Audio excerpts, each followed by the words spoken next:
Okay, so I've primed oil up to the turbo and got oil up there, filled it up with this run-in oil. Got coolant, power steering fluid, everything. Fingers crossed, let's fucking hope it works.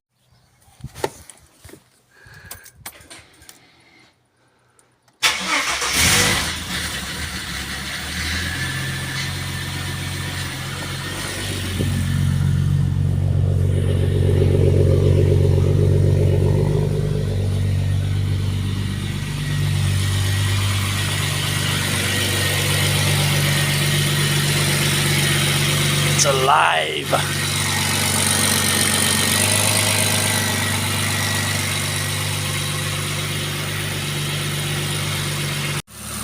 Now we can't complain about that, it's fucking running.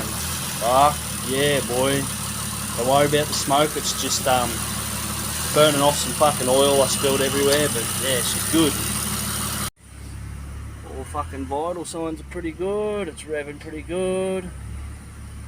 Let's go and put these thermos in.